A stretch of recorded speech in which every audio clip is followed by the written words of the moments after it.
Hello, and welcome to a new show. Sorry that we've been away for a little while. It's been quite a busy couple of weeks. It's Jake's birthday month, basically. It is indeed. Whenever November swings around, Jake's birthday just takes up the whole month and all the festivities and everything. So we've taken a bit of a break. Well, it's because we went back to my parents last weekend, and then we had like a little shindig with my friends in London this weekend. And then next weekend, I'm sure we're going to do something else silly. No, next weekend there's nothing planned around my birthday. Because your actual birthday is on Tuesday. Yeah. So I'm sure we're going to do something on Tuesday. It's been a week of early celebrations. Because no one's going to be around on Tuesday because it's a fucking school night. So, yeah. you know. Jake's turning the big 3-0. Finally. It's finally here. Yep. How are you feeling about it? Good, to be honest. Like, it's just, as R. Kelly says, age ain't nothing but a number. You know? R. Kelly's not the person that you should be bringing up in any kind of polite conversation. No? Just saying, no. Respected R&B singer R. Kelly? Have I missed something? Noted, respected, reverend brother R. Kelly. Have I missed something here? Age ain't nothing but a number. But in a real way though. Like I remember like speaking with my great nan on like her 85th birthday or something like this, and she was like, "It's so hard because I feel like you in your mind." Mm-hmm. But like my body just doesn't do anything anymore. And I just, I have to drink tea. Are you feeling any of the deterioration? No, not at all. None of that's kicked in. Good. I was saying this to you the other day. I feel like I'm going to be in better shape than most of like my family as they age. Because I don't drink. Because I'm a fucking stony smoker boy. We're stoner people here. It means I'm ingesting a lot of less calories in that way. True. Right?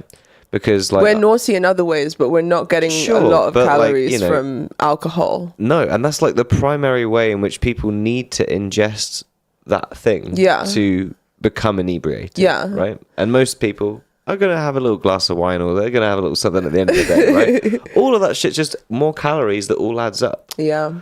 And I like a glass of wine or like something with a nice meal or whatever, for sure. Or like when you're socially and you're like out and about, a nice like cocktail. This weekend shit. Yeah, absolutely. Like we really kind of overdid it a little bit. Yeah, but it's like, fuck it. Like, it's my fucking 30th, so like, yeah, it's true. It's true. We went to this cool drum and bass thing. Went and saw Tim Reaper at Phonox in Brixton. Which was so dope. Great fun. It was He played an absolutely banging set. It was amazing. I needed that. I really did. It was good. Yeah. But then whoever came on second killed the vibe big time. That was like fucking awful. Like whoever they got to follow Tim was terrible. They should have got another jungle guy to come and keep following it up. They got some like shitty deep house fucking. It wasn't even deep house. What was it? It was like was just like I don't know. Lounge. I didn't even know. I couldn't even describe that. It wasn't. It just as soon as it came on, it just completely killed my energy. It was like, and there's some. I was looking to stay out till like 4 a.m, but like I was kind of glad that we decided to go at like 2, because I realized that the closer I'm getting to 30, the less energy I have to like be out all night anymore. That's like the big change that I've noticed. Well, and then also alcohol fucks me up a lot more. Like I feel worse. You need assistance to go out until 4 a.m. They should have like senior buses or something for like all the 30-year-olds. What I mean is like, like you need like there are if there are occasions in your life where you need to go and party until 4 a.m, there are drugs in which you can take to make you do that. Yeah. But we don't have a culture which is Yeah, to it's sort a very of club, accept and embrace that. And they're It's- like searching your asshole before you go and, inside. like, charging you £16 a double and like all sorts of crazy sort of shenanigans. Like party you know. culture has become quite sober, and if it wasn't for the fact that the music was good, I don't think I would have had as much of a good time yesterday, to be honest. Absolutely not. The music is always like the saving grace, but like always, unless you're kind of like a sort of, you know, a party planned pirate man, and you've sort of like got your drugs and you've taken them strategically before you get to the venue, and you're hoping there's not a line as you get in, so that you don't come up in the queue, and then the security guard's looking at you as your like eyes are literally expanding. But that happens to me every time I take drugs before going anywhere, is that I always come up in the queue and then get sussed out and not let in. That has only happened to me once, and it's happened to me several times. And that happened to me because I took the shit on the tube on the way to the place. Yeah. Because we're all like, you know, Bucks boys. So we're at Marylebone. Got the train up, you know. We're at Marylebone. We're like, all right, well, we're going to get on another train. Let's fucking quickly have a BK and fucking dash the Mandy. So we can fucking get to the venue and just like get in and everything will be blessed. No one's going to be worried about extra drugs or anything. Yeah. And then like all of a sudden, fucking, you know, I'm coming up in the queue. There's a massive queue to get in, and then like it's taken another half an hour, and I'm there coming up, and at the same time I'm coming up, I forgot that I had my grinder like in my pocket or something, or in my bag. And so the fucking bouncer kicked me out as I was coming up. Oh man. And ripped my ticket up. So all of my friends went into the gig and left you, apart from me and one of my other mates who was also on Mandy and also got kicked out. That's so awful. Oh my god. What did you do with the rest of the night when you were high? And we went to our buddy Skip, who lived in London. and we played video games at his house on drugs. That's okay. It was alright. It wasn't too bad. It wasn't the gig, but it was alright. Were you there like licking your wounds, feeling sorry for yourself? Yeah, pretty much. Pretty much. Oh no. But that's what I mean, though. If you know, like last night, if we'd have planned it and we'd have gotten some drugs beforehand. Oh well. Then it would. I feel like we're too old. We're too old for that now. We're old people. Well, that was it, because I was all up for that. It was my 30th. I was all up for that. But then when I asked Jack, he was like, "No, because I've got to go to my nan's like 70th birthday at like 9 a.m. the next day." So, and that gave me horrific flashbacks to the first time I ever took speed. So like I'm never. Wait, did you have to go see your nan after? It was like the fucking, what do you call it? Like the day before or whatever, I was gonna go to uni. Yeah. And I'd done this massive sesh in Banbury with this other guy in this other metal band. And he did like my astrology chart and gave me all this wizard advice. Amazing. We did all these drugs together, and then like fucking I went home and I was just like completely wired still. And I had to be around like my mum and my nan and try and eat a roast dinner like coming down off of speed. It was just like that was a very... And then Matt is yeah, and then Matt would probably be up for it, but also just like I don't know. He's also older than us as well, so he was like, you know. He's not like about that life anymore. And then Will kind of bailed on like coming out to the actual drum and bass bit. So it was just like, when we got there, it was like a good mixture of like all ages in terms of. It was the first time I felt like, oh look, there are people my age around here. Yeah, like, this is good. Like I'm a lot of the things that we go to, it's like very Gen X centered and oriented because of the kind of music that we're into. Yeah. But drum and bass seems to be having a bit of a resurgence. I think it's our tastes as well. Yeah, our tastes. Because we're like bougie, metropolitan, city dwellers. Yeah. You like the finer things in life. Don't dob me into my communist friends, Jay. And they end up they might be watching. But no, it's like those places like Hackney and stuff like that. They're trendy. Yeah. Full of young, trendy people. Yeah. Young meaning actually in their mid-30s onwards. So are we not there yet? If we're like, not there yet, then what is young? Every time I'm like hanging around in Hackney with young people. I'm looking around, I'm like, Jesus, dude, like you all graduated like 10 years before me at least. Yeah, but so is this just like old like journalists in the Guardian like defining, you know, what demographics are now, and now 35 is young. Pretty much. This is ridiculous. I already feel like a dinosaur, and like I'm still fucking. I'm not even at the cusp of young yet for fucking. My Logan's Run carousel comes in February, so I've got like a few months of my 20s left, we're going to dispose of you in the lake in Switzerland. Oh yeah, that's my birthday plans for my 30th. Is we're going to go to Switzerland to see the Young Museum in Young's Lake. We're going to dispatch of you in there. No, because you're 30. Because I'm 30, that's so the carousel. Done with me. Bye bye. Yeah, I have to give you the concrete shoes and then walk you into the lake. Well, I thought if taking a trip to the Young Museum would be fun for a fun 30th birthday thing to do, and I've done the Freud Museum because that's here in London, not too far away from where we used to live, and it's his house. The same way that the Young Museum is also Jung's house as well. And I love that. I love when museums are someone's like Fella's museum. Yeah, like Fela Kuti's museum in Lagos, which Jake and I went to when we were in Nigeria. Mm-hmm. And it's his house, which they turned into a museum. And it's so great. Like, you get such a sense of someone's character when you do that. And like everything, you saw Freud's, at the entrance of the Freud Museum, you see his coat. The coat that he wore to London when he was running away from Nazis and stuff. Wow. And like the papers and everything, like you get a real sense of like that journey and everything. And then seeing his like actual office and his psychoanalysis couch. You're not allowed to touch it though, which is annoying. It's haunting. You're not allowed to go near any of it or touch anything. Sure. Which is like annoying, but I'm sure.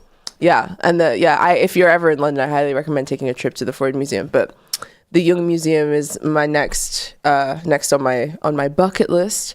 But yeah, anyway, let's get into the meat of the episode. Well, no, actually, before that, we have announcements for once. We do. We actually have announcements. We are beginning the book club again. Yeah, book club is starting again, which I'm very excited about. And we're starting it for winter because winter's the best time to do it. Summer, everyone's touching grass. Winter, we're all inside and we're cozy.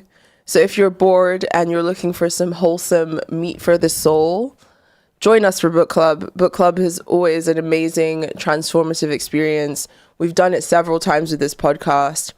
Varying turnouts. Some have had bigger turnouts. Some have had less big turnouts. I'm hoping to get a bigger turnout this time, which would be really nice. And we're going to commence voting at the beginning of the week. So Tuesday, I'm going to post a poll with books on our Patreon where you guys will vote on what we read next together, and we will commence. And because book club is starting again, we need to move the podcast day that we like record this to Monday instead, because book club day is going to be Sunday instead. So book club will be commencing on Sunday, the 3rd of December, I believe. So save the date. And if you want access to our book club, you must join the Patreon so that you can get access to the Discord. There's a link on there that will send you to the Discord. And yeah, any amount I think gets you in. And yeah, there's some bangers. People have been recommending some bangers, from the Tibetan Book of the Dead to Gilgamesh to all kinds of crazy things. So if you want to be involved in our wonderful consciousness expanding book club, join the Patreon. So what was it? So we've got book club done. We've got new podcast day done. Oh yeah, and I have a new video, which is why we didn't do the episode last week, because I was editing and I was like, I'm already giving you a video, so don't fucking talk to me. Don't ask me for shit. So that's on my channel. If you haven't seen it yet, go and check out the new video. It's about love and it's wonderful. You'll love it. Second, and then the third thing was the Danica episode. We upload our guest episodes. They're not live like this. So if you've missed any of our guest episodes, they'll be on our primary page. Okay, enough boring housekeeping stuff. Now I see why you don't want me to do it, because it sucks, but it's fine. Let's get into the meat of the episode. So what's our first Well, I was gonna mansplain you the OpenAI. No, not yet. fiascos. No, Not yet. The other stuff first. Oh, okay. We have other things in stupid to react to. You want to do this crazy billionaire blood boy? Well, before we before we get to him, there was that like viral tweet from this week of a girl basically listing off it's in the tabs, I think. Yeah, I think it's the X one. Yeah, the other one. Yeah, it was a girl listing off the traits of the type of man that she wants. Oh yeah, this was absolutely unhinged. And I showed it to Jake, and Jake is somebody who I do like these trousers. they do look like pants you would wear. For sure. There's some drippy trousers. I'll give them that. We can try and find you a pair similar. But what was I saying? Yeah, so as Jake is somebody who's not online, he doesn't have Twitter, he doesn't have any social media, and I showed him this, and like, yeah, your reaction was pretty like horrifying. But to me, somebody who's like on Twitter probably more than I should be, it's quite normal to see this kind of like neuroticism, and it kind of does tie into the weird immortality tech guy that we're going to talk about later, in terms of this like obsession with somatic narcissism, preoccupation with health and longevity, and also neurotic fears around everyday items. It seems to be spreading so much more through the internet, obviously, because like the internet's like a mimetic medium, and these things have always sort of hung around. These sorts of neuroses have hung around, but it seems to be way more friggin' intense. Should we go through the lists? Yeah, it's kind of scary, but go on. So, doesn't vape, doesn't smoke weed. We're off the list already. We're degenerates. I'm already out of Savannah's list. I think even just philosophically, I'm already off the list. So even if she was a 10, even if it wasn't like, oh, like, you know, I don't really date guys that like smoke weed or whatever. It's like, oh, I stopped smoking weed. Well, it's like, no, the fact that like you would even say that means that we're on two very different ends of the philosophy spectrum when it comes to taking drugs and what they're perceived as. Even if she was a 10, followed up by the third one of doesn't get vax. So, you know, that's the whole like, drugs are a fundamental part of human existence. Yeah. And if you have a lot of issues around them to the point that the top 3 things that you're going to list are going to revolve around them, and the human experience with them, and even your health and protection of them, of the world around you, all of these sorts of things, that's fucking red flags at the wazoo for me, she's revealing her red flags off the bat, which is a community service as far as I'm concerned. Like, I can understand why you wouldn't want a man not that all of them are bad. I think there's a difference between isn't a Kuma and doesn't watch porn. Yeah. So like, I think. But the thing is, everything is always to the extreme on Twitter when it comes to these sort of typography of a person, because that's very common on Twitter. People create these sort of typographies and then compare them against other people and themselves, and then get really depressed and like fucked up and like bent out of shape about it. And like this typography of like this type of person that she's creating or whatever, it's always like an extreme. There's never any room for, it's a meme basically. It's not a real person. And people are so invested in these like mimetic forms that they like can't see the essence of people anymore, which is like sad. Like it's all image like over essence, and like it's disturbing. Definitely. But I don't know, there's some other ones in here that feel like it's just like, are you trying to make it like you want a robot human? So like, lifts weights weekly. Yes, ideally, like that is like something that's not bad. That's not an unreasonable I thing. wouldn't necessarily have it as a requirement for a partner, but we all have different standards for the type of people. It's like that's like a nice indicator. Yeah, it's a good sign. It's a green flag. It's a green flag. It's not like a must. It's not a must have though. So yeah, I don't know. And what is it to me? Okay, so it's not like must-haves. It's just like, this is if you're a 10 basically. Yeah. Which is a must-have for a 10. So I don't know. Interesting. Prioritizes his sleep. Good. Green flag. That's fine. Lots of Doesn't steak drink and tap eggs. water. I'm actually in agreement with that one because I have a weird thing about tap water as well. Skip straight past the steak and eggs. Are you are you on JP and Michaela's side on this? No, I'm not. You feel like you should be eating steak and eggs my neuroticism, for breakfast and dinner every my day? neuroticism ends at tap water, Jake. Does it? Yeah. I don't, Jake's like, that's debatable. I don't know if it does. Well, when it comes to this list, my neuroticism ends at the tap water. Okay, that's fair enough. That's fair enough. Yeah. Eats lots of steaks and eggs. I feel like that's a weird, a weird thing It's that you like would that want weird, like, from Bronze someone. Age, Is that for like healthy cum? No, it's like Like if you're a woman and you would want this from a man, so is that because they're gonna have healthy virile cum if they're eating lots of steak and eggs? perhaps. I'm not sure.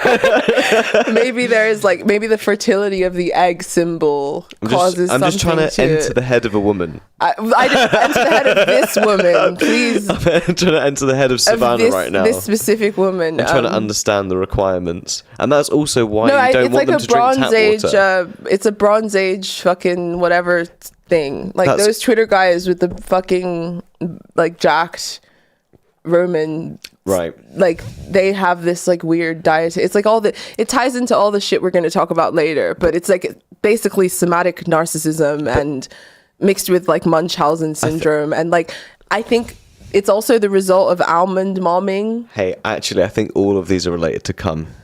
Why do you think they're all related to cum? Just looking back on the list, I'm like, these are all cum related. These are all to protect the vital bodily fluids of the male. Yeah, this is all so that he can be ripe for breeding. This is like, don't vape. So there's like weird fucking like smoky chemicals or whatever. So don't doesn't smoke fuck weed. up your don't fucking sperm make your cum fucking lazy and like it won't fucking leave your balls because you're not smoking weed. Make it back so that they're not like fucking. They're like fucking. It's like having fucking, what do you call it? Unfiltered milk. You know what I mean? Yeah, it's just don't raw, get unpasteurized cum, basically. Exactly. Lifts weights weekly. It just means like you're keeping in shape, so it's not going to be like fatty cum. You know, it's not going to be like gross, like sweaty, greasy cum. Wagyu beef cum. It's going to be lean. It's going to be good fucking cum. Priority sleep again. It's just all about like making healthy body for healthy cum. Yeah, steak healthy and eggs. Body for healthy cum. Healthy cum.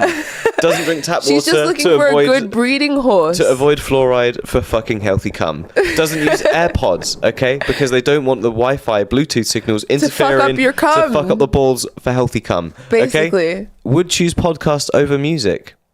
I think that's evil. I think you don't have a soul. This is maybe the first non-cum related one on the list. Stop listening to us right now and go listen to some music, okay? If you would rather listen to a fucking podcast over music, then you have issues, in my opinion. Like, this is the first non-cum related one on the list. But I do also find it very strange as well that you would want to require someone to not listen to, have a preference over listening to music. Yeah. At any specific. But I think it indicates a certain weird level of soullessness at the core.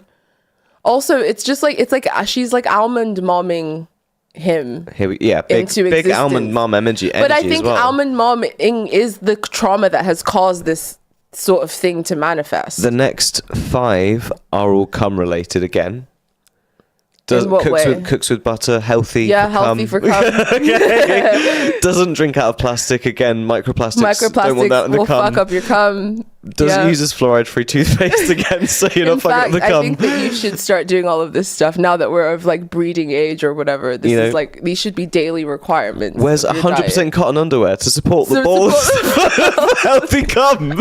Okay. Oh my god. Doesn't trust the government. They're trying to mess up with your cum. They're trying to put more of the Oh my god. Because they're fucking making the frogs gay. They're making the frogs gay. From your cum. Makes sense. Okay. It makes sense. Oh my god, Jesus. Okay. But now we've established that this sort of preoccupation with the body and health and all of this crazy shit is kicking around the zeitgeist. Exhibit number 2 is Mr. Tech Billionaire fucking skinwalker dude. What's his name again? Bryan Bloodboy Johnson. Yeah, Bryan Bloodboy Johnson. BBBJ is what we're going to call him. who made a post this week. He's on Twitter, and I think that's a really, really bad thing, because he keeps showing us naked pictures of his body constantly. Again, somatic narcissism. This is brave. This is again, somatic bold narcissism. and brash. And I think he's the perfect mate that this woman is looking for. And I think that someone should arrange some kind of get together, because he's super preoccupied with health and longevity. This is this woman's perfect literally match. It's her Apollo. Like, we should make the introduction. And yeah, he made this post. Death was my only wish for 10 years. Depression had me in an unbreakable chokehold. Giving thanks today, now that I feel an insatiable thirst for life. Sending you all something. And yeah, people gave him major backlash, because it was revealed that he was married to a lady who then fell ill with cancer. And he kicked her out of their house. That's brutal. And called her a net negative in true tech bro fashion. It's got negative vibes, bro. And I want to get away from those negative cancer vibes and focus on making my cum nice and healthy. My cum is too healthy for you. And in fact, his cum created a son who he's currently harvesting for plasma for his weird youth longevity. I think I read an article where I think he was also providing his dad with plasma. Oh yeah, they're doing some weird three-way fucking vampirism. Like a generational vampirism. Just demonic. Incestuous vampirism. Oh my goodness. Or is it not vampirism because it's only plasma? Is this their kind of like legal get out of like, I'm not a vampire? Who fucking knows, dude? Well, let's have a look from the mouth of the man himself in terms of what he does on his daily longevity, routine. Just straight up, he looks like a fucking psychopath. I know. Can we just get this one out of the way? Can we just get this one out of the way? Like, he looks like a genuine psychopath. He looks like a reptilian in my mind. Like, and the thing is, if you look at before pictures of him, he was actually quite handsome. And in his mind, this is like better. And that's what these people do to themselves. And it's like a trend in the sort of tech spaces and stuff on Twitter, and in the sort of e-right spaces as well. People who are super preoccupied with health and fitness and take all this weird advice and end up like fucking themselves up. Even like the buccal fat removal thing, again, comes from this like weird preoccupation with the body and physical perfection and all of this weird shit. And like we're making ourselves into freaks. Like, we're literally making ourselves into freaks. And the thing that annoys me is the people who make themselves into freaks think that they're beautiful.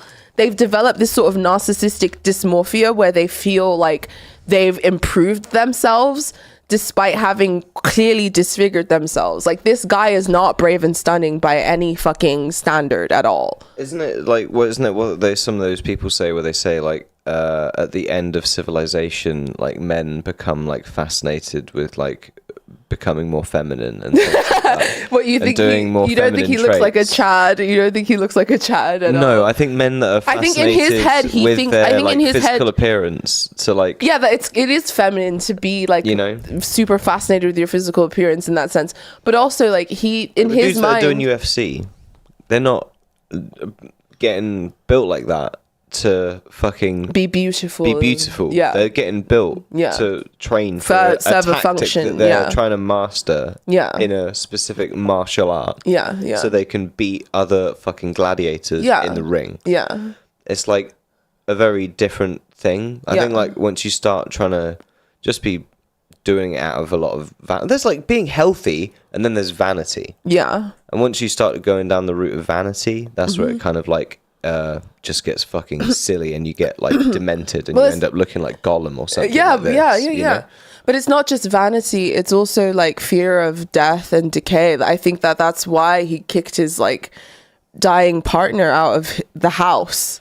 Maybe she was a bitch. Have you ever thought about that?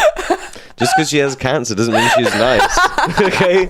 You're fucking evil. Maybe she was just terrible. A fucking absolute horrible person to be around. Maybe. Who knows? Maybe she had an unbearable laugh. Who knows? Like, she was like Janice from Friends. I think she's the lucky one regardless. I think that getting as far away from this guy before he decided to start his weird like cult of like health and shit. Yeah, you would definitely you would be his fucking guinea pig, dude. Yeah, dude, like hell no. And his son as well, like that's so evil. That's your child, and viewing your child as a source of youth. Let's see what let's see what Bryan Bloodboy Johnson has to say. Let's see what he does. All my organs of the body. Hey, heart, liver, and kidney, what do you need to be your best self? We looked at scientific evidence, and this is the result. A diet exactly mapped to produce 50 perfect biomarkers. My speed of aging is currently slower than the average 10-year-old. So let me show you what I do on a daily basis. Slower than the average 10-year-old? Why would you want that? It's just bizarre. What? It's just like this. On what kind of metric are you basing that upon? I have no idea as well. A lot of because we're going to talk a little bit in a minute about the amount of investment currently going into longevity technology and treatments, but there's not a lot of like actual evidence yet on a lot of this stuff. Well, no, because like, how do you would have to like basically treat someone for their lifetime? Yeah. With something. Yeah.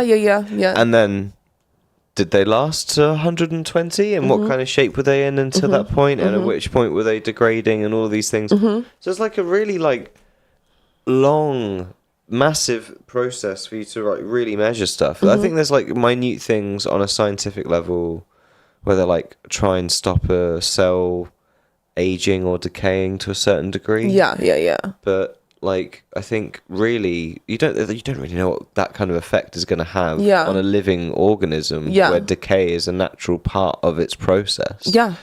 So yeah, it's interesting. But let's see what his fucking nuts diet is. Okay. I drink the Green Giant. Collagen peptides, cinnamon, spermidine via chlorella powder. Spermidine? What I have recognized, didn't he say cinnamon? He said cinnamon and spermidine? He said like cinnamon is the only, again, I knew this was all about jizz. It's all about jizz and preserving our precious bodily fluids. Like Stanley Kubrick was right. Yeah, Dr. Strangelove was fucking on the money and like knew what the fuck was going on. Stanley Kubrick was right again, but I've only recognized cinnamon in the entire list of ingredients this guy said. 57 pills. I didn't work 57 pills. 57 pills in the morning. I love how he doesn't even elaborate on what they are. Jesus. And why you would need 57 of them. Why would anyone need 57 pills? Unless you were seriously like, you know, ill or like had some kind of chronic condition. I bet the grams. So this guy, life is a chronic condition. If you like took all the water out of his drink and measured all of the cinnamon and stuff, right, it's going to be less than the weight of the 57 pills that he's taking in the morning. Yeah. So his breakfast is literally pills and a drink to drink the pills with. Yeah. With some shit in it and cinnamon. Yep, pretty much. This is going to make you fucking reverse your aging, guys. It's going to make your ball sack smooth again. Okay? Like a 12-year-old. Yeah, like a 12-year-old. This guy is fucking sick and weird and like, it's just so wrong. Hang on, I missed that. I missed that a little bit. What was it? Oh, YouTube Shorts, you can't go back. Yeah, you can't go back. Extra virgin olive oil. He just deep throats ginger and garlic. Dark chocolate, which is bitter, and I pair this with the vegetables. 1 hour later. Ew. So what he eats dark chocolate and garlic. He eats this weird lentil vegetable fucking medley for lunch. This is a lunch thing. And then he waits an hour until he has more food. And then drinks vegetable oil or olive oil or something. All the protein's all in his lentils and stuff, I imagine, isn't it? Yeah. Nutty pudding, which is macadamia nuts, walnuts, flax seeds, berries, sunflower lecithin, pea protein. That sounds nice. Roughly 40 pills. I'll have a. It sounds like a shit trifle. Let's be honest. Jake's like, where's the heavy cream? Yes. Where's the heavy cream? Where's the creme fraiche? Where's the sponge fingers? You're fucking this all up, dude. You're fucking this all up. Which includes. Oh, that's just his lunch. He's had this weird fucking vegetable thing for lunch. Not even a sandwich. I mean, sign me out. Altogether is 2,000 calories. I've been spending millions of dollars. He's been spending millions of dollars on that to generate this fucking weird fucking Noma style Michelin health. Yeah, fucking yeah. Well, according to the article we read anyway, the Forbes article on venture capital giants in tech, in the sort of tech billion-dollar quest for longevity breakthroughs, part of the reason why only super wealthy people can sort of invest in these longevity breakthroughs is because, like you said, they're incredibly risky endeavors. They require long periods of research, and also there's a ton of ethical questions attached to them. But regardless of that, the biggest giants in tech are like investing in all sorts of crazy shit at the moment.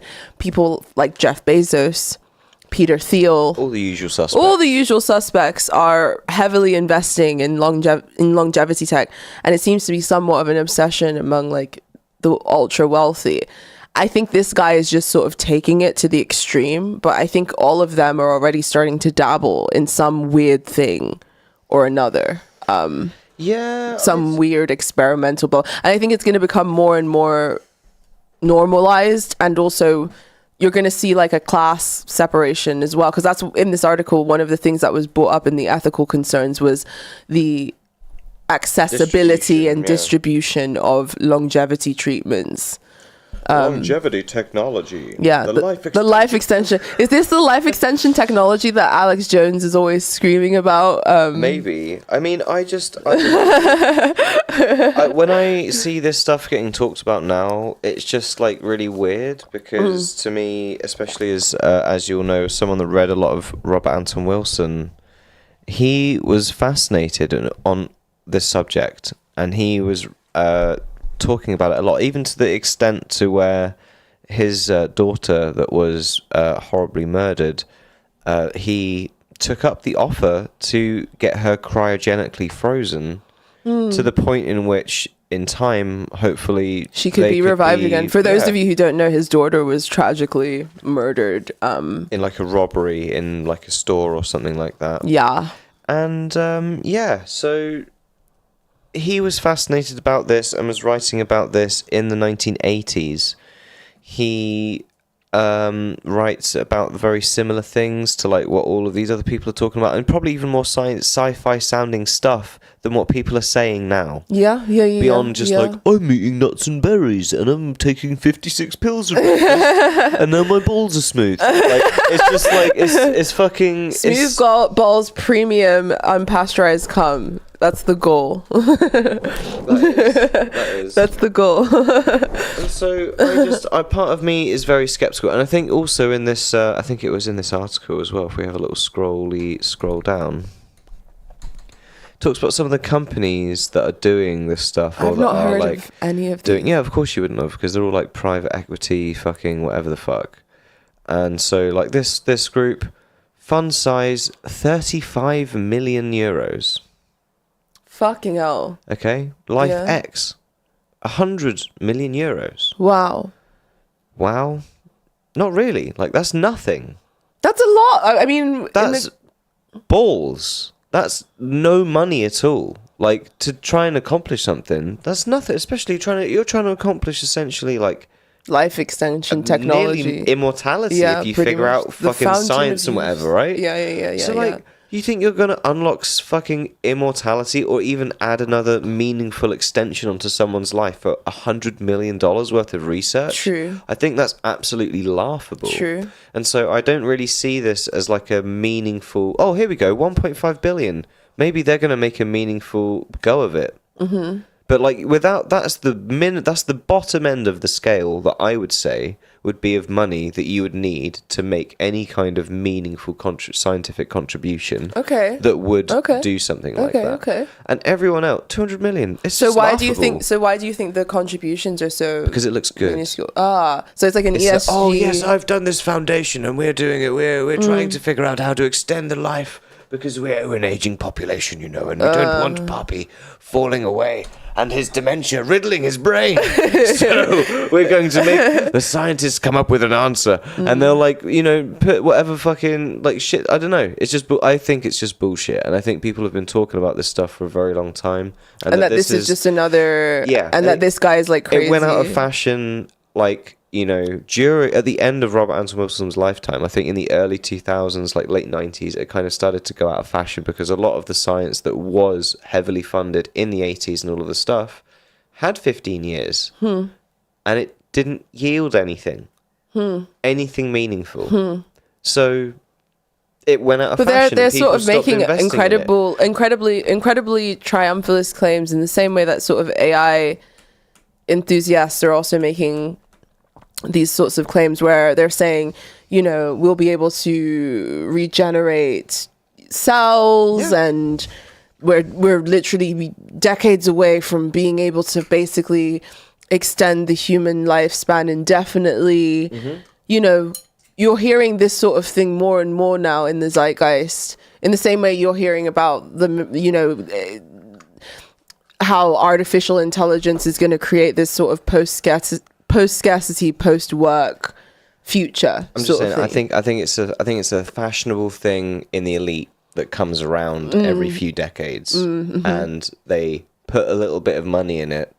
It doesn't go anywhere. It goes quiet Bob's your again uncle, for a bit, bish bash and then bosh. it comes back around again. Like But then one of them inevitably goes too far and turns themselves into a skinwalker. Well, no one's gone as far as this fucking crazy Brian Bloodboy fucking Connell. Yeah. Like, this is nuts. Yeah. He's quite, I don't know, he's fascinating in that he's sort of like a figure of the spirit of the times in that sense. And what he's doing to himself is horrifying. And also what he's advocating for is horrifying too, using your kids as like plasma banks or whatever the fuck. But yeah, every week there's a new op-ed being written by him. His tweets about him. Probably by him. Let's be honest. Yeah. That's how it all works, isn't it? Well, he's paying people in all likelihood to write about him. But he seems to be constantly trying to sort of push himself and his lifestyle into our face and sort of occupy the space of one of these sorts of internet health gurus that's become so popular. Like, oh, I'm so benevolent that the billionaire, is giving my knowledge about longevity to you, the prole, or that you can do these practical things to like extend your life and improve your physical appearance and blah, blah, blah, blah, blah.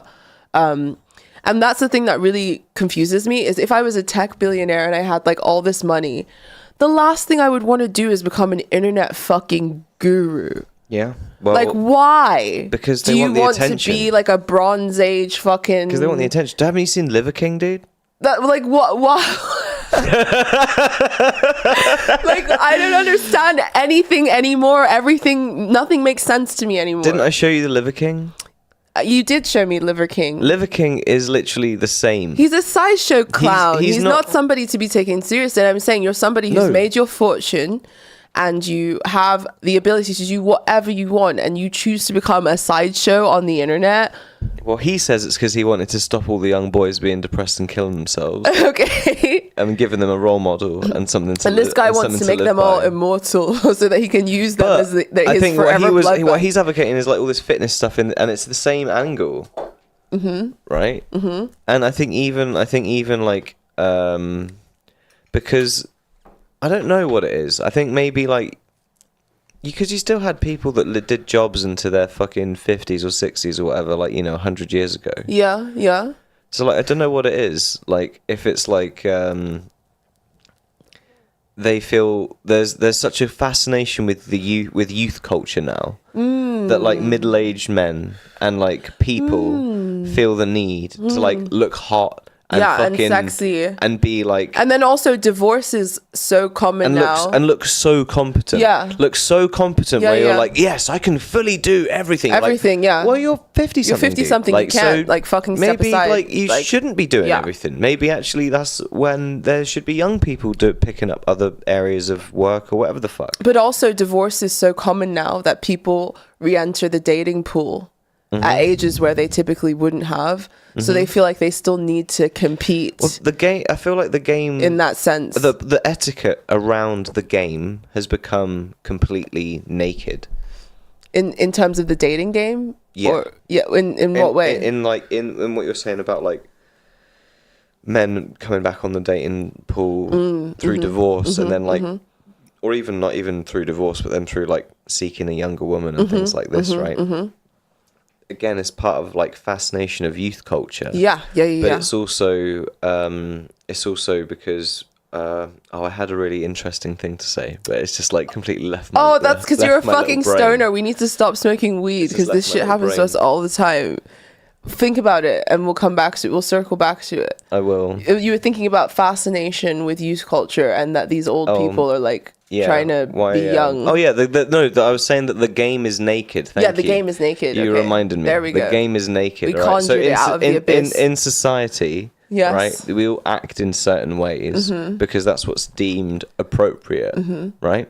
And so, whilst you, as like a lady of the night in Soho, like in Elizabethan times, would know the game was to find a rich man to look after you and become your husband. No, In not the your absolute- husband, your benefactor. Because yeah, he couldn't marry in- you. You're too lowborn. Well, maybe like in some utter dream reality, Yeah. in your princess dreams, he's gonna but marry. that you. wasn't likely for most who was. Sure, but the game is still there. It's It's the an big obvious goal, game. it's the dream. Oh, no, let's not use a Lady of the Night because that's a very restricted circumstance. Yeah. Just a normal person. Okay. They're of not amazing circumstances. I don't think like maybe it comes across their mind that they should be trying to either marry up or whatever, but the game is not just that. The game is really like your family, like everything in your immediate circumstances, your job, your like immediate stuff. Marrying and all of that stuff, I feel like would take a lesser importance, especially, or it takes more importance the higher the class you're in, right? Whereas now, like the society and the way that we engage with each other, like especially around romantic relationships, is so broken down. Yeah. Where the game is just naked. Yeah. So it's like, yes, It's demystified. Here is my completely. website. Pay me $10. Look at my bum. Look at my butt. Yeah. Like, Yeah. yes, Yeah. I'm a fucking gold digger. I don't care. Yeah. Like, and I'm sexy, so I can do that. Yeah, Like, yeah, that's yeah. my right. Like, Yeah. do you know what I mean? There's like no mystique to it anymore. It's become brutal. If you had and- that attitude, I feel like even in the 90s, Yeah. that would be shameful. Massively and so. And that would be like, oh my God, that's just like way too brazen and Yeah. you're way too out there. Yeah. Whereas now, like in sort of during the or post-internet social media era, all of that stuff has broken down so much now. Yeah. To where, the dynamic is totally just shifted. totally naked. Yeah. But even then, it's not even just with that. With the older people re-entering the dating pool through divorce and all of that stuff, there is more pressure to stay young and stay looking young so that you can compete with younger and younger people. And like you said, because of this obsession with youth culture, It's and the like, need for competing. Like, Yeah, that's the whole point yeah, as well, yeah. right? Like Yeah, you should feel okay and secure in whatever the fuck you're doing Yeah, at the time yeah. you're 40 or 50. And the fact is, we don't have like an economy or a world which really facilitates people facilitates that getting at all. to the point where they do feel comfortable with themselves Yeah. by that age, and they're still trying on different. And the thing is, he's changed so much, and it's like you should know who you are by. How old is he? 45. Who? This tech billionaire guy. He's like 45 or something, or 40. He's in his 40s. Let's fucking Google in the that, 'cause I'm article. actually quite interested. Yeah, It wasn't he's in his the article. 40s or something, and he should know who he is by this point. He's been married, he's had children, he's had built successful career. Yeah, he's still trying to be a fucking health guru online and like doing all 45. this. Yeah, 45. He's doing all this like body modification shit, and then his wife obviously spilled the tea on their relationship woes when she was diagnosed with cancer, and he kicked her out of the house. One of the things that she said was in the legal case was that he would cheat on her. He would sleep with multiple women and put pressure on her despite her wanting monogamy in their relationship. And like, yeah, it shows the kind of guy he is. He's still sort of chasing this ideal of like youth and fitting in with youth culture. But he's like made himself into a skinwalker. Like, it really is giving picture of Dorian Gray, except like it's showing on the outside, like instead of the inside, instead of in some abstract portrait or whatever. Like, it's quite I frightening. feel like you've got to be pretty fucking scrawny or something if you're really concerned about your health at 45 as well. Like you've got made some pretty consistently bad life choices. If you're that freaked out about it at 45. Well, I can understand. Like, say his wife was diagnosed with an illness, and things can surprise you at any time. Strike anyone. Yeah, dude. it can surprise you at any time. But I think a lot of people get traumatized. They become neurotic.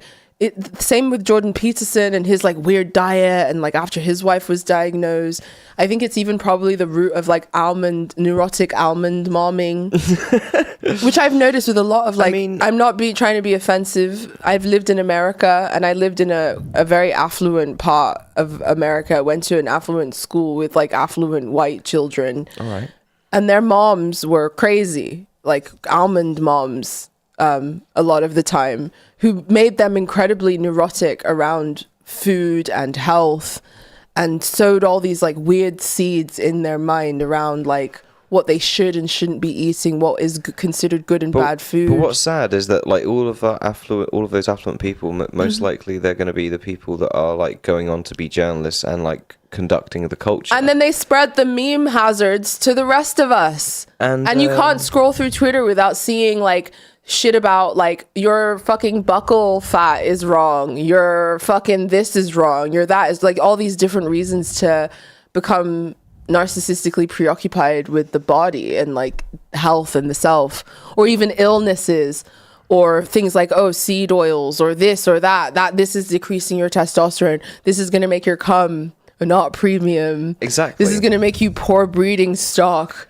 It's really like crazy. I don't know if it's like a specifically white thing. Well, I'm not saying it's a specifically white thing. Black people have their own version of it. We have the Dr. Sebi don't eat corn like fucking shit as well. Like we have our own thing. But the specifically that makes me feel better. I'm talking specifically about the affluent white almond mom. No, it's just like all the gurus I think of, I'm like, they are, apart from Andrew Tate, who's kind of like caramel or whatever the fuck. He's like, caramel. They're all white guys. Yeah. So it's like, is this a specifically like white paranoia thing? But the thing is, it's because that's it's subconsciously associated around like birth rates and like your cum, like as I was trying to say with the list. But it's like, also is it all actually around it's that? also the sort of idea of like nobility being reflected in one's outward appearance. So one's social status is really measured by markers like thinness, beauty, meeting the beauty standard, dressing in certain fashions. And I feel like that pressure's always been around, but it's like so much more intense now because of social media. And now we can like create types like that girl did and compare ourselves and others against them. And these types are getting more and more specific. And it's really eroding like the essence of things. What do you think of all the longevity stuff? What do you think about the like potential for the science and you've read Robert Anton Wilson as well and stuff, so like you have the similar kind of like context to me with the information. What do you think? I mean, I read Prometheus Rising after you did, which is Robert Anton Wilson's book where he sort of discusses a lot of these concepts, and he's talking about it from this sort of optimistic spirit of the 60s. And as like an Aquarius child, that's something that I resonate with on like a heart level. But then because I'm post that, I'm in techno-capitalist dystopia. You're a 90s baby. Yeah, I'm a 90s baby. Because I'm like in the accelerated techno-capitalist dystopia. It's like there is a lot of ethical things that I think he overlooked in favor of the dream of this sort of technological leap forward. And I don't think he could have anticipated a lot of the challenges capitalism would pose to achieving any of those positive outcomes that technology yielded. So that's kind of where I diverge with him. Is I really do appreciate his optimistic vision, and that it was coming from a place of his daughter died. I've been quite fortunate in that sense. Like I don't, knock on wood, but like loss, a grief, these things, illness, these things are horrors, human horrors. All of us will inevitably have to face them. And it's hard to stand in front of a grieving person and talk to them about ethics and blah, blah, blah, blah, blah. They just want their loved one to be whole again. So I can understand where he was coming from in that sense, but I don't think we should ignore the ethical aspects. And I also don't think that the influence that capitalism has on the development of technology can be ignored either, basically. So yeah, that's kind of where I stand on his whole thing. But yeah, what are people saying in the chat? We've not given any love. We've not given any love to the chat this episode. Let's have a look.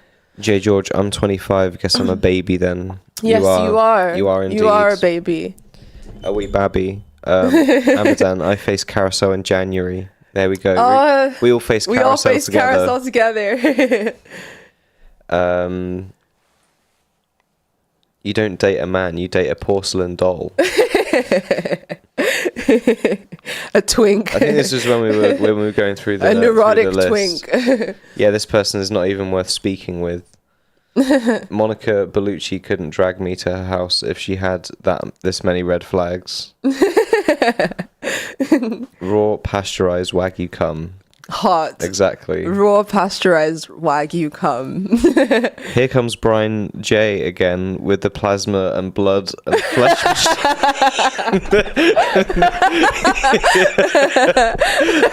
He's gonna do another striptease. I know. It's so disturbing. He keeps taking off his clothes and telling us about how he's drinking. He's doing lunges and like drinking his weird fucking juice with cinnamon. It's like really disturbing. What is going on? Oh my god, help me. Oh god. Almond moms ? I mean, come on. That's, I think almond moms are the root of a lot of illness. Maybe I just knew exactly what a lot of you psychic talked about. Discomfort and pain. Maybe I just knew exactly what you talked about when you said that because I had an almond mom. You did have an almond mom. I gave you flashbacks and I see it. And Jake's response to his almond momming was to like be overindulgent and naughty. But then I came into his life and moderated him again. But then I don't know. I feel like if I have a kid, I'll probably be somewhat of an almond mom. It will be hard to resist the urge to be an almond mom. I think the human psyche isn't designed to exist here indefinitely, and eventually it will go bonkers. That's kind of a doomer take. That's a big old doomer take, dude. I feel like I don't know. Maybe I'm like damn. I'm like one of those like autistic people that I know that you have to invest so much time in things to become truly like fun. It's like fun to be great at stuff. Like that's the whole thing, right? And well, for me it is anyway. And so like for you to be truly great at stuff, you got to spend a lot of time doing it. And so I feel like I could definitely fill a like 300-year life with, you know, painting and writing, designing video games and like all the sorts of other skills that I would love to have like really gone down the rabbit hole with.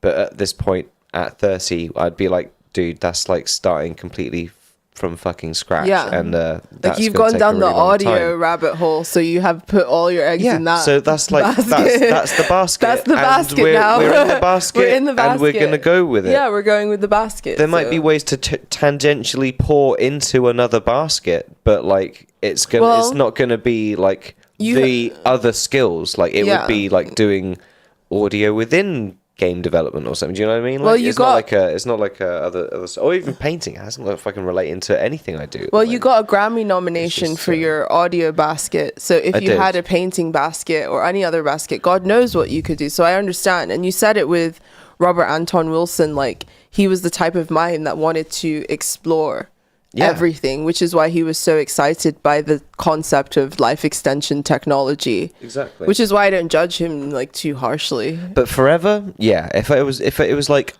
you can't kill yourself and you live forever and there is no way, and it's like laws of robotics and you can't like harm yourself or anything like that.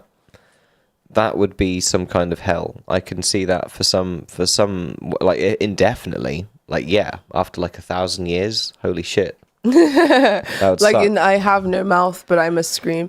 Jake hated that short story. I was surprised. You were like, this is mid. I was there like, oh my god, this is like spooky and like you're gonna love this, and you were like, this is fucking mid like creepypasta bullshit. Yeah, I guess I was disappointed. I was like, I just read friggin' Three Body Problem, some like super hard fucking sci-fi. Yeah. That was like written on the level of like George R. R. Martin, like fucking amazing, epic fucking trilogy, massive, huge concepts. And then you're just like this fucking creepypasta that Elon Musk comes over. You're just like, this is shit. Let's be honest. This is really shit compared to any of the good sci-fi I've read. You know, the reason why is because I'm only just really, really, really getting deeply into sci-fi. It's always been something I've had tangential interest in. I was more of a fantasy oriented gal in me youth. I only ever read Harry Potter, like the first Harry Potter book, and I read The Mists of Avalon. I read that was like Hobbit. That was it. I read The Mists of Avalon. I read so much. I was like really into fantasy, like as a kid. Well, if you can't tell, like I literally dress like a vintage witch as I walk around. Because I was influenced by. You're a witchy girly. I'm a witchy girly, but yeah, I was really into fantasy, and sci-fi has only really just kind of. Well, I've always had like a tangential kind of interest in sci-fi, but really recently in the last couple of years have I really kind of started to delve in. But you've had a longer fascination with it. You were like reading Isaac Asimov as a kid and stuff. So. Yeah, definitely. So yeah, I've been reading sci-fi probably the longest of any of the genres, and I've been enjoying. Yeah, it's just the thing I enjoy. Like I enjoy thrillers, I enjoy westerns, I enjoy all books when I get into them. But I would just have a fascination with specifically with Philip K. Dick, especially in the last few years. I've just been going through all of his books. Yeah. But it's been great. You got me into Philip K. Dick. I'm trying to get really, really into his stuff at the moment, but it's been hard to get like a way in. Like I wanted to read Valis, but you were like, no, start with Radio Free Albemuth. Well, no, not because it's like a condensed version of it. Yeah, or like even Valis is like jumping in at the total deep end. Yeah. Of Philip K. Dick. You should definitely read. Like my Philip K. Dick guide is to read Androids Dream of Electric Sheep, obviously Blade Runner, because you're going to have a reference for that probably in some fashion, and then you will be able to understand probably more what he was really trying to say with that story as well. And like, it's just a good one to enter the Philip world with. And then I would say like Three Sigma Master of Palmer Eldritch is like a good one to follow up with. Yeah. Because that's kind of like a lot of the really psychedelic drug. I've heard a lot about that one. Yeah. Drug influenced, kind of ideas that Philip has with psychedelics and consciousness and stuff like that. But then it's also just like a nuts and bolts sci-fi kind of like gangster story all wrapped up in it as well. And then maybe like if you're getting and then like just keep having a look after that point when those are like two good grounding books, and then from there you can really start to try and look at other things, and you'll find books probably within him that you'll be like, that was fucking nuts, and I don't even understand that. I need to read that from start to back all over again just to even try and wrap my head around that. And then you'll read some other stuff and come back to it later and be like, oh shit, this all like completely makes sense now. Yeah. Okay, so let's move into our second topic. It's gonna be a longer episode. It's fine today because like we've been away for a while and there's lots to talk about. So I need you to mansplain the OpenAI drama situation to me. I've obviously gotten bits and pieces here and there, but every time someone tries to explain anything to do with OpenAI to me, I feel like I have dementia. And why is it always so fucking complicated and there's all these strings and like fucking... Because it's set up in a very unique way as a company in Silicon Valley and as a technology company in general. Okay, so OpenAI is called OpenAI because they were originally founded as a non-profit organization to advance artificial intelligence technologies and make them open source for everybody to benefit from. So it's kind of almost like could have been seen as a tech charity, as like tech philanthropy in many ways. It's like this is going to be an anti-Google, right? In the new era of technology. And so that was how the company founded. So it has a board of non-profit people or whatever on it. And these people... Wasn't Elon on that board? Elon was on that board. Elon was like one of the, like people that was on one of the... He like donated like $100 million to OpenAI. He was going to donate $1 billion to them. And then after $100 million, he was like, hey, well, how about I help you and I like run this shit and I do it. And they were like, no. And he was like, okay, well, I'm not going to give you the rest of the $1 billion then. Fuck you. And he walked away. But he did give them a $100 million. So then basically at a certain point, they then decide to make money. Because they're sitting on this fucking gold fucking goose egg right here. They got rid of the don't be evil, basically. Yeah, they got rid of the don't be evil in the contract clause, and they made a separate company of OpenAI called OpenAI LLC, which does profitize and make money and all of this other stuff. And so, basically, that's kind of like why there is all of this complicated strings attached and a different differentiating thing within the OpenAI company. Okay, that makes sense.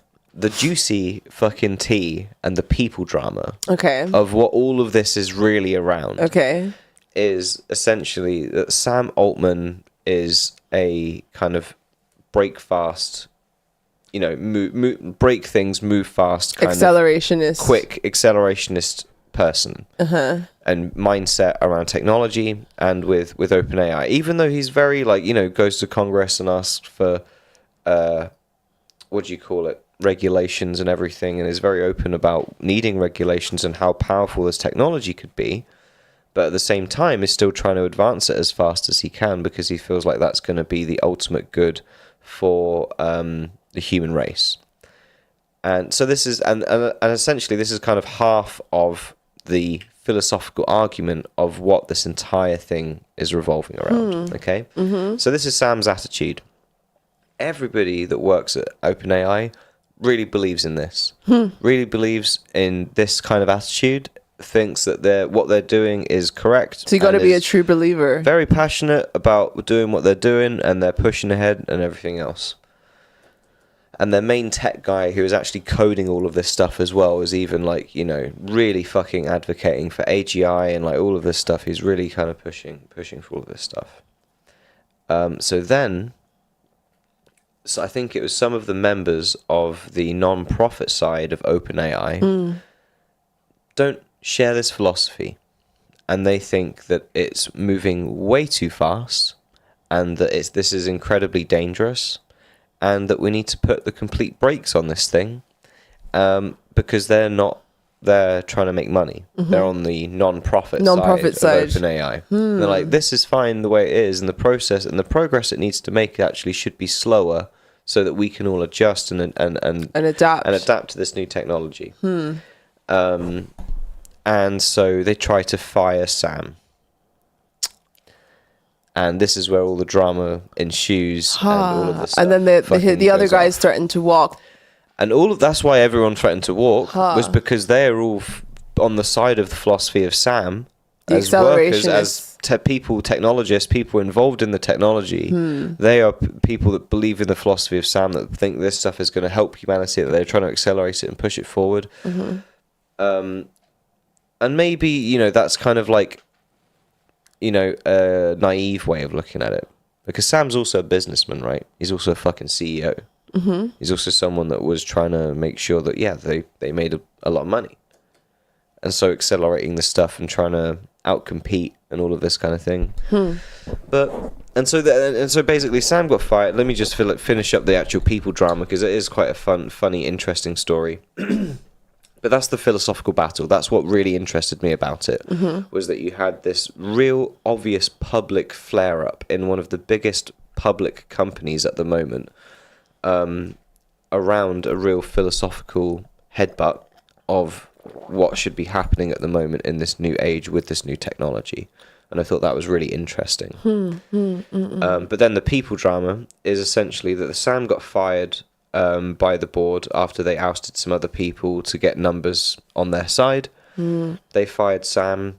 All the OpenAI staff then wrote a letter to the board to ask them to bring Sam back because they didn't get any kind of written understanding or any kind of reasoning as to why they fired Sam. Because it's this philosophical difference, they didn't have a reason. This is kind of the point as well, right? There's no performance thing. There's no redundancy or whatever, right? Like he was ousted for philosophical reasons. And so they demanded him back.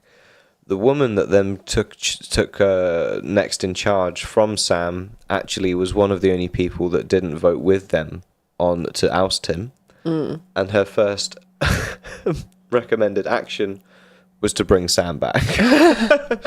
So they fired her. And then through all of this, Sam goes, I think, for a meeting with all the rest of the board at OpenAI to sort of like try and actually negotiate his job back. He doesn't succeed, and the CEO of Microsoft, because Microsoft have a 49% stake in OpenAI, so all of this is not looking good for a big investment that they've got, all of this kind of stuff, right? They then go, okay, well, me and Sam are actually best buds anyway, so we will, I'll hire Sam and he can make like his own AI team at Microsoft and he can just do his thing. And so now Sam is going to basically kind of like lead. I think this is how I understood anyways, that Sam is basically going to start a new thing and probably going to, open up the call to see who wants to work with him. And I'd be surprised if maybe a really large chunk of the whole of OpenAI staff just like walk and go and work and go and just leave and work for Microsoft. Wow. And so Microsoft has actually almost acquired like a whole company's worth of engineers for just the fact that they've hired their CEO, who is very charismatic and has this vision for what he's trying to achieve. But that's the thing, is the accelerationist perspective is sexier than the cautious perspective. And that's kind of terrifying because it's sort of throwing all again with the whole life extension thing. This seems to be the trend, is like throwing all caution to the wind, all ethical questions to the wind in favor of these sort of very single-minded goals. Did I explain that well? Did you? Yeah, you did. That? I understood that. But it's like that seems to be the more attractive perspective and the more empowering perspective, which is why I think it's probably the one that's going to win. Yeah, it's definitely a lot sexier, but it feels more empowering to be like, yeah, we're striving to do this thing. Yeah, and I think it really does teeter and depend on what kind of decisions they make, on what kind of implementation of that technology, on how much it is for the benefit of humans or how much it is really for money. Because I think the kind of head start that they seem to have in the AI game at the moment is already far-reaching, and so they're going to make a lot of money. Of course. Do they need to make more? Definitely not. And this is kind of what I was saying about with these, like some of these Nordic philosophers that are all at these glowy conferences at the moment. They're all saying this sort of thing of like, Davos. We already make so much money. What is the point of this constant growth? We already have all of this stuff. Like, what is it in purpose for? And so it really does depend if like a new generation of companies and people will have a different philosophy to be like, okay, we've made $1 billion in profit this year. Profit. That means after we've paid everyone and their lovely bonuses and everyone's taken care of, all the shareholders are paid. There's $1 billion because we're fucking leading AI. Mm-hmm. Do we need to be making greedy decisions to make this $2 billion next year? I think. Or is that good? And can we just carry on? I think the question, and actually implement things that are going to just be good for people. I think the question has been answered in the sense that it was created with like the original ethos of being this open source Wikipedia-esque kind of operation. But that's what makes me marginally hopeful, is because there's no other tech company in the world that has a board set up to it to try and make sure that it is doing things that not are being evil, basically. that are in aid and in genuine purpose of a higher thing and whatever else. And it's kind of like I very much like that idea. I think if other companies would have that, you'd have a lot less money grubbing and profiteering and people getting fucking ripped off hardware and all sorts of and services and everything else. True. Like so I think that it just directly challenges the kind of philosophy of infinite growth. Very true. And I think that is something that does need to happen. I don't know. Like I like the general message of a lot of those Nordic guys, but I'm very suspicious because of all their surroundings. Yeah. So I wanna know like what is the angle that I'm missing that like seems to be getting under the radar with this. But like it is definitely. I like that I hear people saying the words "we should not be growing infinitely" out loud. Well, the battle lines seem to be drawing. I mean, not too long ago when Danica was on the show, we talked about the conference that happened here in London, the AI conference, and it was a similar thing where you had Elon Musk and a bunch of other people going there shaking their fists. We're the humanists. We're against like this, accelerationism. And then you had the people who were the accelerationists there who seemed to have sort of won the day, at least in the eyes of the media. And there have been these really weird flare-ups recently, strange flare-ups like that, where these two factions seem to be fighting each other. But I think a lot of those things, like at the AI conference and stuff like that, where you had people speaking out against AI and stuff like that, it's all a demographic. Maybe I'm just cynical, but it's all a demographic thing. It's literally like Family Guy. Like, you remember when Lois runs for mayor? And you have to refresh my memory. It's been Lois runs for mayor. Lois runs for mayor, and years. she basically cracks the code and realizes that if she says like a rhythm of literally any words, and then 9/11, people cheer and go fucking nuts. And so like it's just like a fucking... I love how you have an encyclopedic knowledge of Family Guy. Classic American Dad, Family Guy, South Park. Yes, I have an absolutely encyclodic knowledge of like the Simpsons as well. And the Simpsons, at least the first 10 series probably. Like yes, absolutely I do. Just burned into... It's a demographic. Like you can go and say the thing and get a bunch of people to clap. True. And so there's a part of me that goes, okay, yes, Elon Musk says this stuff. He was also asked to not be running OpenAI when he wanted to do it. So he's probably bitter about that. Yeah, he's being an asshole. As the person that doesn't get told no probably very often. He feels some type of way. So I don't really trust that he's on the side of that philosophically for a philosophical battle or reason, but purely out of either bitterness and also clapping. So that's all he wants, though. He wants this so desperately. And his astrology sign, he's a Cancer. I've noticed this with male Cancers. They need this, otherwise they feel like they don't exist. So it's fucking weird. Sorry, tangent. And I don't see many people really contending with those things philosophically. Yep, it true. is very much in terms of like I know that either my team or my side are veering on AI is bad or AI is good, or this is whatever, or this is bad, or open source means this, or open source is philosophically this. It's just like it's absolutely fucking crazy to me.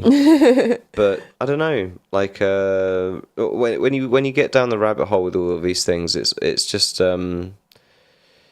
like I kind of end up just being on like the pirate party side in Sweden, and you just sort of like, no, IP and copyright should be illegal, and we should live in an open source like right to repair, like utopia wonderland where you can exchange any component for any other brand of any other thing and make something work, and like make some janky fucking Fallout looking, slumlord looking fucking Jake's technology like shit. Autist paradise. Yeah, like I don't know, like it's just. What about non-technical girlies like me? What would we do in that situation? No, I think that there's like like you used to buy fucking chunky valves that you would replace in your... I used to buy. No, not you, but like people. Oh, would. okay. When people first started watching TV, they had these big old fucking... They had these big old chunky valves that would wear out. And so when the valves would wear out, they'd have to take the back of the TV off and take this fucking chunky valve off and replace it. And then after like however many fucking years that TV would break, and they'd go and get it repaired. Like, you wouldn't get a new one. Like, this is it's like a different fucking culture of disposable bullshit, right? And like everybody constantly talks about fucking environment and like all of this stupid shit when no one tries to make a really... While they're vaping. Yeah, while they're vaping on a fucking disposable fucking thing or whatever the fuck, or there was USB charge that's gonna break in 2 weeks. Can you know someone what I mean? please AI generate a image of Greta Thunberg vaping for me? Like, it's fucking stupid. And yeah, all of that anti-vaping shit, anti-smoking, anti-vaping, it does fuck me off. And I saw some guy talking the other day about like the death of like nightlife and culture being the start of like the smoking ban. It's so true. I was feeling that a little bit last night. Fuck, why can't everybody just being debauchery in this room? Like, we're all just listening to jungle music. Why does it matter? Why can't we can't smoke just weed be like in here? Like, snorting cocaine off each other's titties. Like, this should be just fun. Like, it should just be crazy. Sad times. And everyone's just like police and like fucking not cool, not chill. But anyway, to round it out, Stephen Fry has made a speech as part of this like weird zeitgeist where there's this sort of tug of war between the accelerationists, the non-accelerationists. A famous songwriter basically wrote a litany against ChatGPT. Nick Cave. And he is clearly a Bene Gesserit, but he just doesn't know it yet. Because he says the word pneuma, and he talks about the anima mundi, the world soul. I'm like, this guy is on the same wavelength as me, or I'm on the same wavelength as him. He's an artist, so he's probably quite well read. And, true. Right? But I was just kind of like, I feel the feels. But anyway, Stephen Fry read it out recently at a conference, and it went somewhat viral. But yeah, let's listen to it and discuss. Live Letters is what it's called. Dear Leon and Charlie, in the story of the creation, God makes the world and everything in it in 6 days. On the seventh day, he rests. The day of rest is significant because it suggests that the creation requires a certain amount of effort on God's part, that some sort of artistic struggle had taken place. This struggle is the validating impulse that gives God's world its intrinsic meaning. The world becomes more than just an object full of other objects. Rather, it is imbued with the vital spirit, the pneuma of its creator. ChatGPT rejects any notion of creative struggle, that our endeavors animate and nurture our lives, giving them depth and meaning. It rejects that there is a collective, essential, and unconscious human spirit underpinning our existence, connecting us all through our mutual striving. ChatGPT is fast-tracking the commodification of the human spirit by mechanizing the imagination. It renders our participation in the act of creation as valueless and unnecessary. That songwriter you were talking to, Leon, who is using ChatGPT to write his lyrics because it is faster and easier, is participating in the erosion of the world's soul and the spirit of humanity itself, and to put it politely, should fucking desist if he wants to continue calling himself a songwriter.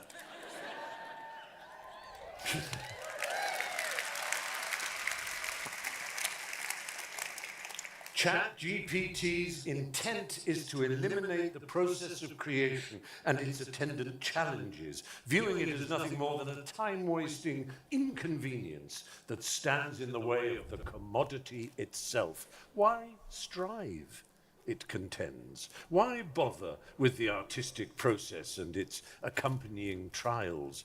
Why shouldn't we make it faster and easier? When the God of the Bible looked down upon what he had created, he did so with a sense of accomplishment and saw that it was good. It was good because it required something of his own self, and his struggle imbued creation with a moral imperative. In short, love. Charlie, even though the creative act requires considerable effort, in the end, you will be contributing to the vast network of love that supports human existence. There are all sorts of temptations. The network of love. Which, if you haven't seen my video yet, is in there. So when I saw that this week, it was like a synchronicity. Oh, sorry. Have we cut off? No, just the camera. Just the camera. Okay, sorry, guys. Ooh, there we go. Yeah, when I saw that this week, after having released the video, I was like, oh my God, synchronicity. Wow, meaning. But yeah, should we watch the rest of it, or should we just talk about it? You just talk about it. Yeah. So yeah, I found this fascinating, and I guess the overall point that he's trying to make is that something like ChatGPT or any other AI tool that sort of mediates the creative process basically is a shortcut towards the commodity. And it's a way of viewing it, the process of creation as a route towards a commodity rather than like an act in and of itself. Just like a pencil. Well, what do you think? Yeah, but that's what I was gonna say. What do you think of his appraisal? Because I know you're gonna have some contrarian. Nice take, Boomer. Nice take. I knew it was coming. Boomer. I knew it was coming. Is that what you really think? No, I think it very much depends. And it's a philosophical thing, so there's no correct answer. But it really depends on what you think delivers meaning from something, whether it is the effort put into something to create something or the act of creating something. I think it's sort of, again, I think actually a lot of non-creative people have to, and maybe some creative people have to justify why that the things that are made are great is because someone struggled. It's like, no, a lot of like great artists, great songs, great things that are made on the fly, like on the cusp, last minute. I agree. Without a second thought or anything like that. It has very little to do with struggle, and it's about spontaneity. And your input and what you can do with the technology and tools around you. But even then, I also think that it's like a mixture of both. Like, I think that on one side, what he's really referring to is commodification. And I don't think that somebody using an AI tool, for instance, to accomplish something that they otherwise couldn't because they lack the resources is what he's referring to.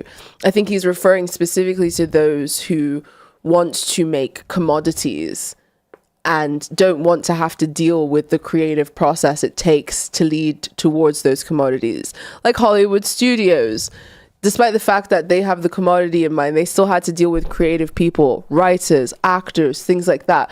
And these things imbued the things with pneuma, with spirit, with character, with love. He uses the metaphor of God's creation of the earth, and that his act of taking time to create the earth imbued it with a moral imperative, which was love. The love that he put into creation is what kind of holds it together in that sense. And I think what the process that's being referred to in this letter is the process of commodification and I don't know how, like the de-essensification. The de-essencing of everything, which is terrifying. And I remember, if you guys remember, if any of you are long-time Angie Speaks watchers, my Twin Peaks video from a long time ago where I made a video on capitalism and spirituality, and I kind of used Twin Peaks as the backdrop. The whole thing I was sort of talking about in that was like Debord's concept of the spectacle, which is a mirror world of images that have no essence at all. And I kind of think that that's what Stephen Fry is. It's of the same vein of what Stephen Fry is talking about in this letter. Like, everything is sort of being robbed of its essence slowly now, including the creative process. And all we have is image and the appearance of things with no actual like substance, and that's becoming more and more and more like accelerated. And I think that that's the process he's talking about. I don't think he's like being a Luddite and saying that like, and being that extreme in that sense. And if he is, I would disagree with him. Well, yeah, I don't know. I still don't really agree. I think even like it takes effort, because it's like you thinking about wanting to create the world, and the act of doing it, sure, but like it's the whole process of it, not just the act of it. And so if God had a world builder GPT or whatever God had a world builder GPT, he might have just taken less days to make it. He'd still rest. He would still rest he would be afterwards. more efficient with his output. He'd still rest afterwards. It's fucking big. He just made a whole world. He would need to rest for 7 days. But yeah, he wouldn't need to rest for 7 days. Yeah. He'd rest for 7 days. I thought he just rested on Sunday. Well, no, he rests on Sunday. Sorry, what am I talking about? They really fucked us out of a weekend, of a whole weekend, 7-day weekend. Yeah, shit. You work 1 week, and then you have. Well, not even you work 1 week. You work Monday to Friday, and then you have the weekend and next week off. I think I might have just done some theurgy and unlocked a whole new system for organizing society, guys, right here on this podcast. But I know what you mean, but like, yeah, I don't know. I still don't know if I agree, because it is still really about like where you place the meaning, and it's sort of like, I see it as the entire experience is like your will being manifested. It's not really necessary on how much like it's someone sweated to do whatever the fuck. I think like, if you know there is only one path, and you see something that has clearly taken 10 years down one path to achieve, that obviously commands respect. But that's very niche. There's very, very few things in life that have one path. Very, very few. Yeah. So in those situations, like for example, if you're like, this is going to be really stupid, but maybe bring a bit more levity to the situation. Yeah. If you're an official Minecraft server, okay, there's no hacks, there's no like fucking shit, right? You're on an official server, so like if someone's built some fucking epic castle or whatever the fuck, you know that has taken someone hundreds of hours to do. Yeah. And there's no way around that. There's no like, I've typed this thing in the chat and now this castle spawned. It's like, no, someone's had to think about this, mine all the resources, deliberately go and do this thing. That is like different from like. But the thing is, that's not. I think it's two different things. Like, I think commodification and like this there's one last thing we need to show you, like the AI fucking songwriter. So to fly the face, because one of the examples he gives is of a songwriter using ChatGPT to write a song. Well, lo and behold, the culture has spat this monstrosity out. You know, I think this is what he's talking about. Yeah. But let's show it. World.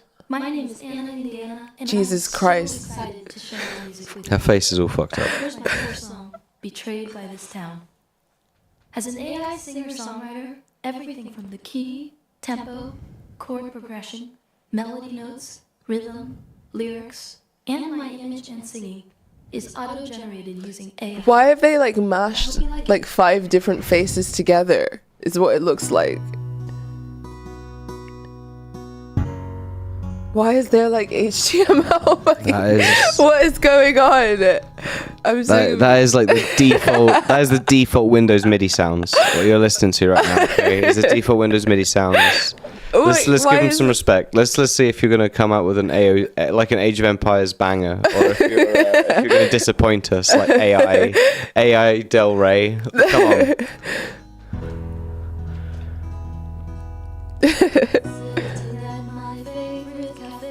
Wow.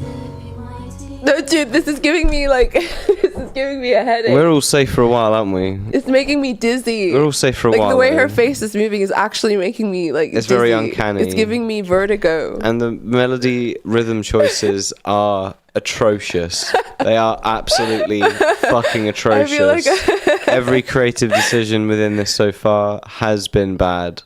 Oh Let's my carry God. on. Saturday, thinking about all he's done to everyone. This town is full of broken dreams, shattered hopes. Wow, this is so awkward. Somebody please. Dude, I can't. It's actually making me feel ill. Like I really can't. I'm sorry. This is really strange.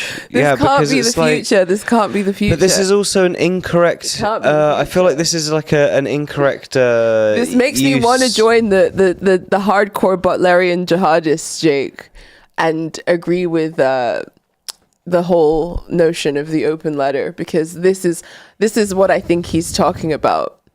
I don't think he's talking about people in their bedrooms tinkering around with fucking Dali and Midjourney. I guess. That's fine. I don't have a fucking problem with that. Yeah. But this makes me want to say Butlerian jihad now. Okay. Well, it's like if they're gonna like do an advert for some bullshit on the internet, and they ended up using this instead of like one of those other shitty royalty free. Dude, no. Advertisements. licensed tracks. No, advertisements Who are. gives a fuck? No, dude, advertisements are alienating enough as it is, and just the mere fact that there's a human presence within them makes them bearable. I cannot imagine having our ads be totally AI generated. Like, it would just be even more dystopian, in my opinion. I don't mind. Let's carry on.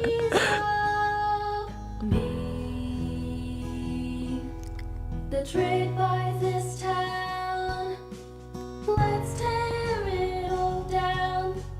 We're all just destined to fall. I've lost it all. Betrayed by this town, let's tear it all down. This makes my soul uncomfortable. Oh my God. We've lost it all. Alone in the streets, alone in my thoughts, thinking of all our favorite spots. I thought someday things might turn around, but I was lost and never found. Betrayed by this town. I feel like just looking at this little grid here. Okay. Oh my God. It definitely maybe even like is like put together with someone that just isn't like musical. But even Because even just I can see the way like the waveforms are like edited and stuff is like you even like got this in time, dude. Like is this it feels like there's a lot of really strange this song is rhythmic gonna be, choices here. Dude, yeah. this song is going to be playing in malls in the future. What are you talking about? Yeah. Like, well, this is like going to be a number one. Is this any worse than Friday by Rebecca Black? No, that was an algorithmically generated thing. That was real when person did a it, real though, person didn't they? did it. A real person did Loads it. of real people were involved with making that. And would I rather listen to that or this? Well, or I would rather literally have that. Would I literally not give a fuck either way? If it was between that and this, I would rather give a have fuck that either because way? at least that was like a young girl having fun. This is just a demon summoned from the abyss to like haunt us. She wants to tear us She down. wants to tear us all down, like she's saying it. This is horrible. Betrayed by this town. Babe, I can't watch anymore. She's been betrayed by this town. It looks like someone And now just like she wants to tear it all down. it looks like someone just prompted like a bunch of like e-girl images and like Taylor Swift lyrics Yeah, basically, basically. and was like, generate me something, Yeah. make something out of that soup. That was a poor show, AI. But this is what I think he's talking about, which is why Yeah. sometimes it's hard not to take the Butlerian jihadist extremist position, Jake. Yeah. Well, folks, I think that basically wraps it up for this week. We've been haunting your screen for far too long this evening. Let's do a little quick Yeah, scan let's on the do chat. a quick scan of the chat, and then we'll call it an evening. Here we go. Yeah, Valis is hard mode. Exactly. Oh, see, someone said even read 3 Stigmata of Palmer Eldritch. I think probably before I said it. There you go. Ubik is good too. I was going to say Ubik. I feel like Ubik is the next stage within Philip K. Dick because it's really fucking trippy and it's quite hard to like fully comprehend on a first read, I feel like. Accelerationism go burr. Yes. Yes. Exactly. AI is not even close to being intelligent. It's a very powerful tool, but it's nowhere near intelligent. Yeah, exactly. I mean, until they get to kind of like AGI, which is sort of like artificial general intelligence, which is essentially sort of like something you could interact with, which is intelligent in the way that you're thinking about intelligence and what you're expecting when you interact with something like ChatGPT, and then it goes, my programming isn't from 2000 and past 2021, so I can't answer that question. It gives you an actual fucking answer or something, you know. It's not a robot. Is really pseudo intelligence. Yeah, there you go. That's a good way of putting it. Is it intelligent, like sentience, sapience, and other qualities of consciousness aren't the concern. The stuff is overhyped. The issue is the ability for novel problem solving is being created. The issue is the ability for novel problem solving is being created. Yeah, that's true. So like people thinking outside the box and actually kind of using their brains. exactly? But I think even like, you know, even within stuff like David Graeber's bullshit jobs and stuff, I feel like even just within society, like you have to survive and live in a way in which was probably like killing your fucking brain and soul most of the time anyway. Yeah. If you're like conscious and like aware enough anyway of like what is happening It's going on around and you're you. not just like on boomer It's like, autopilot dementia mode. Everything's fine. Yeah. It's like, okay. I'm a huge Nick Cave stan. GG, good for you. I've never listened to his music, if I'm honest. I don't even know. I've never heard of him before. I like the big scary rumor at the center of the OpenAI thing is that Q something, I guess, cracked strong encryption. Probably total BS, but it illustrates the kind of... Q is a protocol or a technology that they've developed I was reading about. It's like another type of ChatGPT. And then, so that basically that was smart enough to be able to crack really strong encryption. That would definitely be a sign of like, oh shit, we need to like slow down with stuff. So that would definitely answer that. Higgs Boson Blues is a song that I think you'll find interesting. Okay, I'll definitely look that up after the podcast. If God let ChatGPT create the world, we wouldn't have things like Mount Everest or the French Riviera. It would look so boring. It would look like the Bizarro world in like The Simpsons. It's kind of like if you're, I don't know, if you were God, The it's back sort of like rooms. what you're really doing is like you're not really, I don't know, it really depends, isn't it? If you think God is really like painting the world in the way that like he would form or dreaming it. Mount Everest in that way, that like he is actually like sculpting almost like in that way, or dreaming it like I don't really Brahman. see it that way. I didn't really see it that way even like in the literal sense. I think it's more like, you know, not even primordial soup. I think that's a stupid fucking term as well. It's more just like all of the stuff needed to like come together to make something like Mount Everest. Maybe it wouldn't be Mount Everest as we know it in universe fucking 2C or whatever the fuck, you know, but it would be another Mount Everest would exist because you would have a planet with tectonic plates, and it would fucking make mountains and like all of that kind of thing and stuff, right? That is broken. I'm literally with my hand over the screen just to not look at this monstrosity. I think this is with Anna Indiana. AI song bitch. No, I thought you meant us. I was like, oh, that's mean. Yeah, this is pure garbage. Turn off the audio when YouTube plays ads. I turn off the audio when YouTube plays ads. This is literally no grit or humanity whatsoever. All the notes are perfectly over the grid in humane tuning.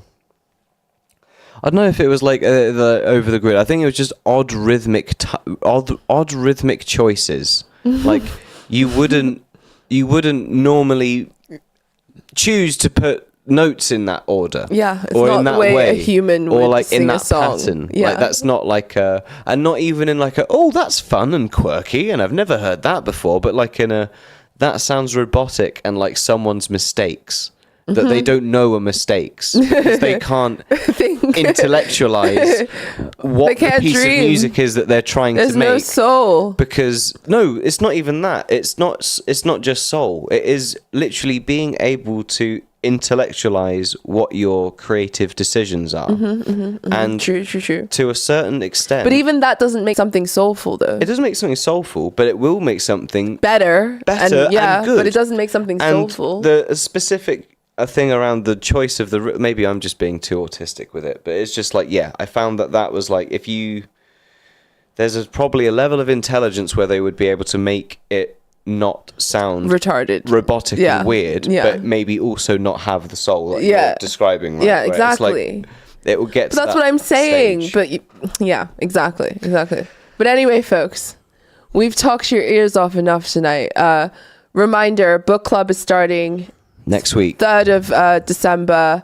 This time next week. And also on Tuesday, I'm going to post the voting. And if you want to join our book club, do so on Patreon. And next week, Monday, is when the show will be moving to, and book club will